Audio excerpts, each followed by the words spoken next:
Bismillahirrahmanirrahim. Assalamu alaikum. I am Professor Nadia Liaquat and today my topics are comments and typecasting. Students, आज 12th lecture है from chapter number 9। आज ये chapter complete हो जाएगा और अगर आपने प्रीवियस जो लेक्चर्स हैं उनमें से कोई लेक्चर मिस किया है तो प्लीज़ इस चैप्टर को चेक कर लीजिएगा। मैंने आपको स्टार्ट में बताया था कि चैप्टर बहुत ज़्यादा इम्पॉर्टेंट है। इसमें से पेपर में शॉर्ट क्वेश्चंस जो हैं वो 4 आएंगे, एक एमसीक्यू आएगा, लॉन्ग क्वेश्चन भी इसमें से आ सकता है। इसका जो लॉन्ग क्वेश्चन है, जो दो लॉन्ग क्वेश्चन बहुत इंपॉर्टेंट हैं, एक इसमें डाटा टाइप का क्वेश्चन लॉन्ग क्वेश्चन बहुत इंपॉर्टेंट है और दूसरा इसमें जो इंक्रीमेंट प्रीफिक्स पोस्ट फिक्स या decrement post fix prefix topics मैंने पढ़ाए थे वो लॉन्ग क्वेश्चन में क्वेश्चन आ जाता है। पहले वैसे टाइप कास्टिंग जो आज लास्ट टॉपिक है ये भी आ जाया करता था, लेकिन अब ये इतना ज़्यादा रिपीट नहीं हो रहा। जो दो क्वेश्चन वो पहले बताए हैं वही ज़्यादा रिपीट होते हैं। तो सबसे पहले आप देखते हैं कमेंट क्या होता है।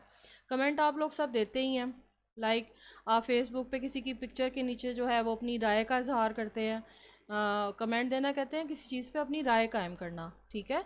तो आप अपनी राय देते हैं, वो अच्छी भी हो सकती है, वो बुरी भी हो सकती है, ठीक है। और कमेंट जिसको आप देते हैं उसके लिए वो एक किस्म की जो है वो आपकी जो राय है वो अच्छी भी हो सकती है, बुरी भी हो सकती है, और उससे वो कोई नतीजा अखज़ करता है कि ये जो मैंने भी पिक्चर लगाई है ये सबके लिए सबको अच्छी लग रही है, ये नहीं लग रही है, इसमें मेरा ड्रेस अच्छा है, इसमें मेरा मेकअप अच्छा है। तो हम उससे अपनी जो राय है उसको अखज़ करते हैं।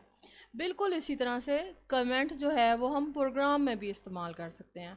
प्रोग्राम में जब हम कमेंट को इस्तेमाल करेंगे तो कमेंट क्या होगा कि हमारा जो सोर्स प्रोग्राम हुआ होगा उसके अंदर जब हम किसी टॉपिक के ऊपर कमेंट लगा देंगे तो वो एक डिटेल एक्सप्लेनेशन या एक डिस्क्रिप्शन होगी, जो कि अगर हम मसलन 1 महीने के बाद अगर हम अपना प्रोग्राम सोर्स प्रोग्राम या सोर्स कोड ओपन करके देखते हैं तो हमें कमेंट लिखे हुए से पता चल जाएगा कि इस प्रोग्राम में हम क्या करने जा रहे हैं।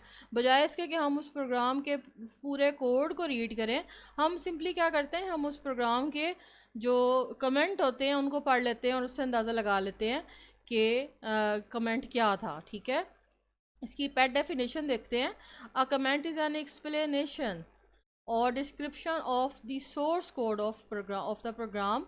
It helps our developer explain logic of the code and improves program readability. सबसे बड़ा बेनिफिट यही है कि ये आपके प्रोग्राम की रीडेबिलिटी को स्ट्रॉन्ग करता है और प्रोग्रामर को पता चल जाती है कि इस कोड के पीछे उसकी क्या प्रोग्रामर या डेवलपर उसकी क्या जो लॉजिक थी वो इस कोड के पीछे क्या थी।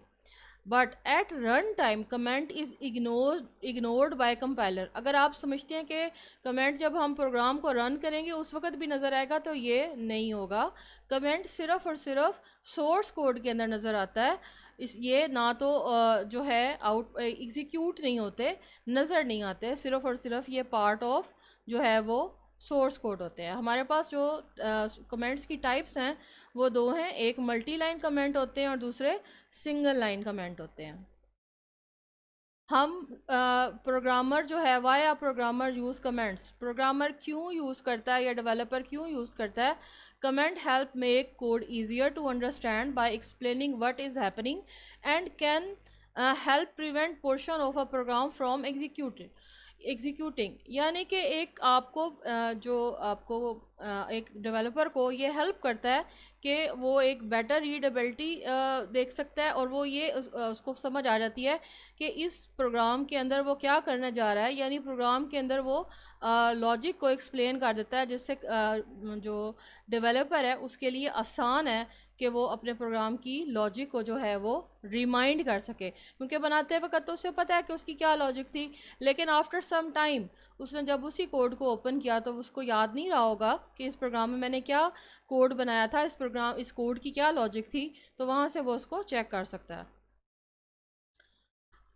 यहाँ पे ये भी है कि वो पोर्शन ऑफ प्रोग्राम जो कि हम नहीं दिखाना चाह रहे वो प्रिवेंट हो जाता है प्रोग्राम एग्जीक्यूशन से, यानी वो नहीं शो होता, रिमूव हो जाता है।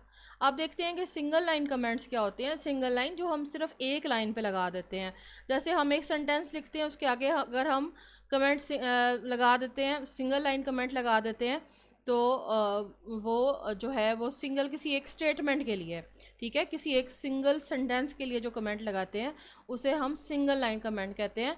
इसको जब हम लिखते हैं तो वो डबल स्लैश हम लगाते हैं, डबल स्लैश, ठीक है, ये डबल स्लैश है जिसको हम जब किसी भी सेंटेंस के आगे लगा देते हैं, टाइप कर देते हैं, तो वो बन जाता है सिंगल लाइन कमेंट। जैसे कि एग्जांपल है, the practice makes a man good programmer, ठीक है, तो यहाँ पे डबल स्लैश है, तो डबल स्लैश का मतलब ये कि ये कमेंट है, ठीक है, ये सिंटैक्स जो है इसका सिंगल सिर्फ क्या है, डबल स्लैश है, सिंगल लाइन कमेंट का। अब देखते हैं कि सिंगल लाइन कमेंट की एग्जांपल हम एक प्रोग्राम के ज़रिए देखते हैं। अब आप देखिए कि मैं यहाँ पे प्रोग्राम को वर्ड मेन से पहले आपको नज़र आ रहा है practice makes a man good programmer, ये फर्स्ट कमेंट हो गया। उसके बाद मैंने जो डेलीमीटर कर्ली ब्रैकेट है, स्टार्ट की कर्ली ब्रैकेट, उसके आगे कमेंट लगा दिया कि जी स्टार्ट ऑफ प्रोग्राम बॉडी है। इससे ये कर्ली ब्रैकेट से पता चल रहा है कि जी यहाँ से हमारा प्रोग्राम स्टार्ट हो रहा है। फिर उसके नीचे मैंने दोबारा एक कमेंट लगाया है, उस पर लिखा हुआ है this is a simple program, ठीक है। फिर क्लियर स्क्रीन फंक्शन, और मैंने क्लियर स्क्रीन फंक्शन की डेफिनेशन को जो है वो कमेंट के तौर पे लिखा हुआ है कि clear screen function is use to clear और रिमूव द प्रीवियस आउटपुट। जो भी प्रोग्राम पे प्रीवियस आउटपुट चल रही होगी ये उसको रिमूव करने के लिए इस्तेमाल होता है।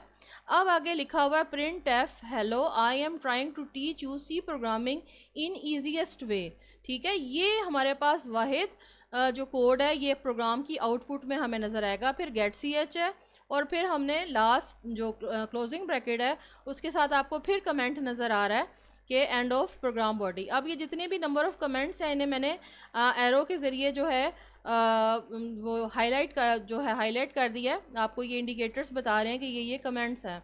जैसे कि लाइन नंबर 1 एक कमेंट थी, लाइन नंबर 3 कमेंट है, लाइन नंबर 4 कमेंट है, और लाइन नंबर 6 कमेंट है, और जो लास्ट लाइन है वो भी एक कमेंट है, ठीक है। और आउटपुट क्या आएगी इस प्रोग्राम की, hello I am trying to teach you C programming in easiest way. अब आप देखिए कि प्रोग्राम की जो आउटपुट है उसमें हमें कहीं पे भी कमेंट नज़र नहीं आए। देखा जाए तो इस पेज के अंदर हमने नंबर ऑफ़ लाइंस कितनी ज़्यादा टाइप कर दी थी। अब ये फ़ायदा होगा कि इन फ्यूचर जब भी मैं इस फाइल को या इस पेज को ओपन करके देखूँगी, या इस प्रोग्राम को, इस सोर्स प्रोग्राम को ओपन करके देखूंगी, तो मुझे याद आ जाएगा कि मैंने एक सिंपल प्रोग्राम बनाया था, ठीक है। और अब ये जो कर्ली ब्रैकेट्स के आगे कमेंट्स लगाए हुए मैंने, इनका बेनिफिट ये होता है क्योंकि आगे चल के आप लोग डिफरेंट जो मज़ीद आगे प्रोग्रामिंग मॉड्यूल्स पढ़ेंगे उसमें नंबर ऑफ़ कर्ली ब्रैकेट्स उनकी भी होंगी। जैसे इफ़ स्टेटमेंट्स की भी कर्ली ब्रैकेट्स होती हैं, लूप्स की भी कर्ली ब्रैकेट्स होती हैं, जो यूज़र डिफाइंड फंक्शंस हैं उनकी भी कर्ली ब्रैकेट्स होती हैं। तो हमें याद नहीं रहता कि कितनी कर्ली ब्रैकेट स्टार्ट की हैं और कितनी क्लोज़ करनी है। तो अगर हम उन सब के आगे कमेंट लगाते जाते हैं तो फिर हमें याद रहता है कि हमने कितनी कर्ली ब्रैकेट स्टार्ट की हैं और अब कितनी ही क्लोज करनी है। नेक्स्ट है हमारे पास multi line comment. Multi line comment are used for documentation at the beginning of the code और where you need to place lengthy text that spans to multiple lines in the program. यानी कि अगर आप कोई paragraph जो है उसको comment लगाना चाह रहे हैं तो बजाय इसके कि पैराग्राफ की हर लाइन को पकड़ पकड़ के आप डबल स्लैश करें, आप उसकी जगह क्या करते हैं कि आप मल्टीपल लाइन कमेंट लगा लेते हैं। और ये जो कमेंट आप लगाते हैं तो क्या करेंगे, पैराग्राफ के स्टार्ट पे स्लैश डायरेक्ट लगा देंगे, और जब आप पैराग्राफ को फिनिश करेंगे तो फिर आप स्टैरिक और स्लैश को लगा देंगे। जैसे कि ये जो आपके सामने कमेंट लिखा आ रहा है, ये स्टार्ट हो रहा है slash asterisk these lines I am Nadia many comments, ठीक है। और फिर स्टैरिक के साथ, यानी कि जितना भी नंबर ऑफ़ लेंथी पैराग्राफ होगा, जितने भी इसमें नंबर ऑफ़ आप कैरेक्टर्स यूज़ करेंगे, वर्ड्स यूज़ करेंगे, आप कर सकते हैं। लेकिन स्टार्ट पे और एंड पे फिर आप इस तरह से जब ये स्लैश स्टैरिक और स्टैरिक स्लैश लगा देंगे तो इसका मतलब ये होगा कि ये आपने मल्टीपल लाइन कमेंट अप्लाई कर दिया। अब यहाँ पे एग्जांपल में वही सेम प्रोग्राम है, लेकिन उसके साथ हमने क्या किया कि हमने उसके अंदर मल्टी लाइन कमेंट जो है वो इस्तेमाल किया। लाइक आपको एग्जांपल नंबर 1 में सबसे पहले नज़र आ रहा है कि practice makes a man good programmer, उसके हमने स्टार्ट और एंड पे लगा दिया। वो एक ही लाइन है, इसके साथ आप डबल लाइन कमेंट भी लगा सकते हैं, यानी सिंगल लाइन कमेंट भी लगा सकते हैं। लेकिन मैंने एक ही सेंटेंस को आपको इस पर मल्टीपल लाइन कमेंट लगा के आपको ये चीज़ बताई है कि आप इस तरह से भी लगा सकते हैं कमेंट अगर आप लगाना चाहें तो। सॉरी, यहाँ पे स्टैरिक स्लैश है, ये मिस टाइप हुआ है मुझसे, यहाँ स्टैरिक आएगा फिर स्लैश आएगा। उसके बाद है फिर स्टार्ट ऑफ प्रोग्रामिंग को। अब ये यहाँ पे मैंने एज अ पैराग्राफ फॉर्म में आपको नज़र आ रहा है कि स्लैश स्टैरिक स्टार्ट हुआ है, स्टार्ट ऑफ प्रोग्राम बॉडी, और उसके बाद this is a sample program. ठीक है, ये अब हमारे पास जो है ये कंप्लीट कमेंट हो गया। उसके बाद क्लियर स्क्रीन को भी हमने एक लाइन पे कमेंट लगाया, और आपको नज़र आ रहा है कि जो एंडिंग लाइन है उस पर मैंने सिंगल लाइन कमेंट ही लगा रहने दिया, और उसके साथ भी बता दिया कि ये कमेंट है। और प्रोग्राम की आउटपुट वही सेम है जो प्रीवियस प्रोग्राम की थी, क्योंकि ये वही प्रोग्राम है, सिर्फ मैंने कमेंट मल्टीपल लाइन यहाँ पे अप्लाई किया हुआ है। तो आप दोनों कमेंट्स भी अगर एक प्रोग्राम में यूज़ करना चाहें तो कर सकते हैं, और अगर एक ही कमेंट लगा के भी प्रोग्राम को जो है वो कंप्लीट करना चाहें तो आप कर सकते हैं। It's your own choice. अब हमारा नेक्स्ट टॉपिक है टाइप कास्टिंग। ये जैसे कि मैंने बताया कि लॉन्ग क्वेश्चन में भी आ सकता है। टाइप क्या होती है? जो भी टाइप है, कास्ट उसके अंदर उसकी जो शनाख्त है, ठीक है, और उस शनाख्त के अंदर अगर कोई तब्दीली आ रही हो, ठीक है। Type casting refer to change an variable of one data type into another. उसकी टाइप का तब्दील होना, टाइप कास्टिंग मतलब उसकी डाटा टाइप का, वेरिएबल की डाटा टाइप का तब्दील होना जो है वो टाइप कास्टिंग कहलाता है। The compiler will automatically change one type of data into another if it makes sense. अगर ज़रूरत होगी तो कंपाइलर एक डाटा टाइप को दूसरी डाटा टाइप में कन्वर्ट कर सकता है। If you assign an integer value to a floating point variable, the compiler will convert int into a float. क्यों अब int को क्यों float में कन्वर्ट किया? आप लोगों ने data type of expression topic already पढ़ लिया हुआ है। अरिथमेटिक जो एक्सप्रेशन के अंदर मैंने आपको ये टॉपिक पढ़ाया था। इसमें क्या होता है कि जो जिस डाटा टाइप की जो रेंज है या जिसका साइज़ ज़्यादा होगा, जो दूसरी डाटा टाइप जिसका साइज़ कम होगा, वो बड़ी डाटा टाइप के अंदर कन्वर्ट हो जाएगा, यानी जो आंसर है वो बड़ी डाटा टाइप में कन्वर्ट हो जाएगा। ठीक है, इसको मज़ीद डिटेल से देखते हैं। टाइप कास्टिंग जो है इसके अंदर दो मेथड्स परफॉर्म होते हैं, या इसकी दो टाइप्स होती हैं। एक को हम इम्प्लिसिट टाइप कास्टिंग बोलते हैं और दूसरी को हम एक्सप्लिसिट टाइप कास्टिंग बोलते हैं। सबसे पहले अब हम देखते हैं कि इम्प्लिसिट टाइप कास्टिंग क्या होती है। इम्प्लिसिट का मतलब होता है गैर वाज़े, जो कि क्लियर नहीं है। ठीक है, अब गैर वाज़े क्या हो सकता है कि डाटा टाइप का आंसर क्लियर नहीं है, दो डिफरेंट डाटा टाइप्स आपने एक एक्सप्रेशन में इस्तेमाल की, लेकिन आंसर जो है वो गैर वाज़े है। It is perform automatically by C programmer. Operand in arithmetic operation must be of similar data type. अगर वो एक जैसी डाटा टाइप के हैं वेरिएबल्स या ऑपरेंड्स, तो फिर तो अरिथमेटिक ऑपरेशन का जो रिजल्ट होगा, मसलन अगर वो दोनों इंटीजर हैं तो आंसर इंटीजर ही आएगा, अगर वो दोनों करेक्टर हैं तो आंसर करेक्टर ही आएगा, अगर वो दोनों ऑपरेंड्स या वेरिएबल फ्लोट हैं तो आंसर फ्लोट ही आएगा। बट अगर वो डिफरेंट हैं तो फिर उनका आंसर जो है वो इस तरह से आएगा कि value with lower data type is converted to higher. तो जो छोटी डाटा टाइप है वो कन्वर्ट हो जाएगी हायर में। जैसे अब हमारे सामने ये रैंक जो है डाटा टाइप्स का, सबसे शॉर्टर रैंक पे हमारे पास करेक्टर, शॉर्ट और इंट डाटा टाइप्स हैं। इंट डाटा टाइप है, फिर इनसाइड है, फिर लॉन्ग इंट है, अनसाइंड लॉन्ग इंट है, फिर फ्लोट है, फिर डबल है और फिर लॉन्ग डबल। यानी कि जो हायर रैंक है हमारे पास डाटा टाइप का वो डबल है। यानी कि अगर हमारे पास एक प्रोग्राम में फ्लोट और डबल इस्तेमाल हुए हुए हैं तो जो आंसर है वो लॉन्ग डबल में आएगा। ठीक है, अब इसको एक प्रोग्राम से देखते हैं। हमारे सामने एक प्रोग्राम है जिसके अंदर हमने दो वेरिएबल जो हैं वो डिक्लेयर किए हुए हैं। एक इंट आई है और आई की जो वैल्यू है वो इक्वल टू 20 है, और फ्लोट इक्वल टू पी है। अब जो पी है उसको हमने इक्वल टू आई कर दिया, यानी कि जो आई की जो भी वैल्यू है वो स्टोर हो जाएगी पी के अंदर। यहाँ पे ये इम्प्लिसिट कन्वर्जन हो रही है। So implicit value is percentage F. So जो आंसर है वो क्योंकि फ्लोट में शोन है, तो ये जो परसेंटेज एफ है ये फॉर्मेट स्पेसिफायर है फ्लोट का। ठीक है, तो पी की वैल्यू शो हो रही है। सो प्रोग्राम की जो आउटपुट है वो कुछ इस तरह से आएगी। Implicit value is 20.000000। अब ये क्या हो गया, ये इंटीजर फ्लोट में कन्वर्ट हो गया। वैल्यू इंटीजर थी लेकिन आंसर फ्लोट में कन्वर्ट हो गया। क्यों? क्योंकि हमने p को इक्वल टू आई कर दिया, p एक फ्लोट है। सो जो आंसर है वो कंपाइलर ने जो है कन्वर्ट कर दिया फ्लोट के अंदर। आई होप सो स्टूडेंट्स आपको इसकी समझ आ गई होगी। अब देखते हैं एक्सप्लिसिट। एक्सप्लिसिट का मतलब होता है वाज़े, बिल्कुल क्लियर। अब इसमें क्या चीज़ क्लियर है ये देखते हैं। Performed by the programmer using cast operator, ये कास्ट ऑपरेटर के साथ काम करता है। It tells computer to convert data type of value, यानी ये कंप्यूटर को बताता है कि अब यहाँ पे तुम वैल्यू की डाटा टाइप तब्दील कर दो, यानी यहाँ पे अब वाज़े तौर पे है। इसका जो सिंटेक्स है वो कुछ इस तरह से है कि हम लोग ब्रैकेट के अंदर लिखते हैं टाइप जो हमने चेंज करनी होती है, उसके बाद फिर हम लिखते हैं उसका expression. Type indicates data type to which operand is to be converted, यानी कि जिसमें उसने जो वो कन्वर्ट होना चाह रहा है। लाइक अगर वो इंट है तो वो फ्लोट में कन्वर्ट हो जाए, अगर फ्लोट है तो वो इंट में कन्वर्ट हो जाए। एक्सप्रेशन इंडिकेट्स कांस्टेंट वेरिएबल और expression whose data type is to be converted, जिसकी डाटा टाइप कन्वर्ट होने जा रही है उस कांस्टेंट वेरिएबल या एक्सप्रेशन को हम यहाँ पे लिख देते हैं और उसके बाद सेमी कॉलन यानी कि स्टेटमेंट टर्मिनेटर का इस्तेमाल करेंगे।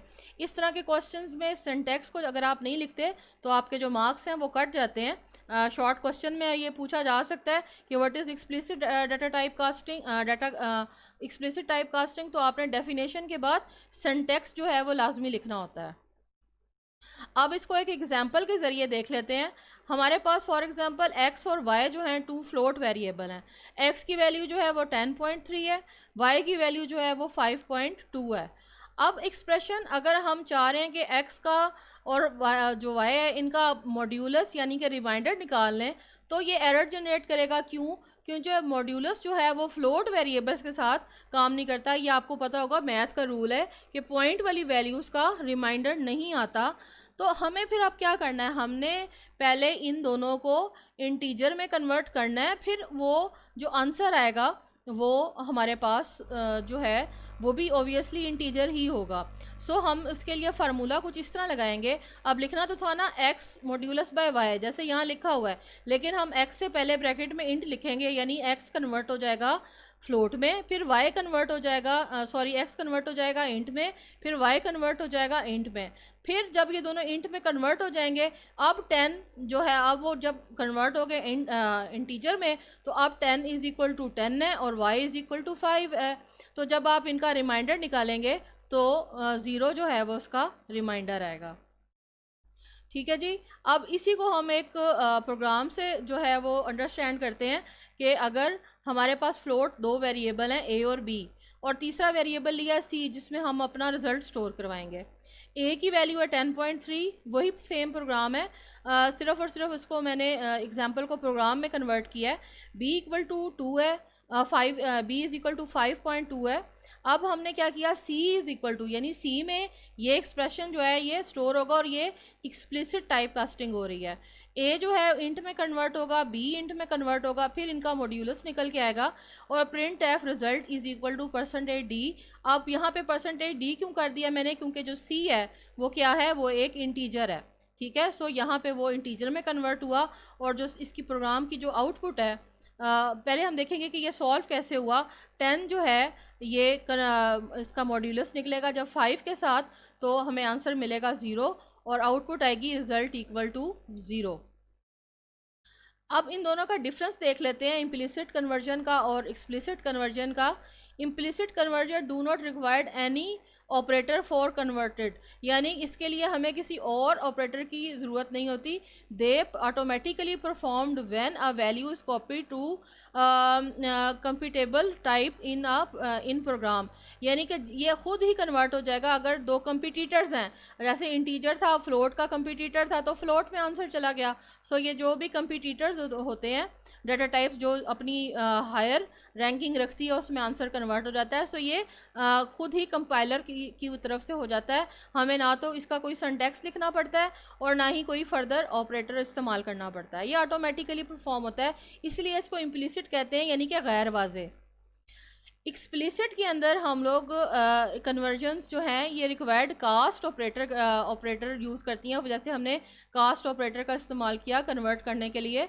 दे आर नॉट ऑटोमेटिकली परफॉर्म्ड, ये ऑटोमेटिकली परफॉर्म नहीं होती।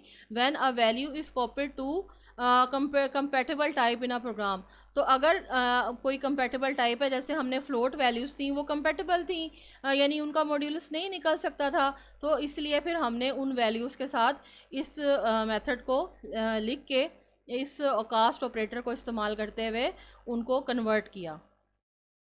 जी स्टूडेंट, ये तो था हमारा आज का टॉपिक, कमेंट्स और type casting. I hope so आपको समझ आ गई होगी। अगर इस टॉपिक के हवाले से आप कोई क्वेश्चन करना चाहते हैं तो आप मुझसे पूछ सकते हैं। Thank you so much.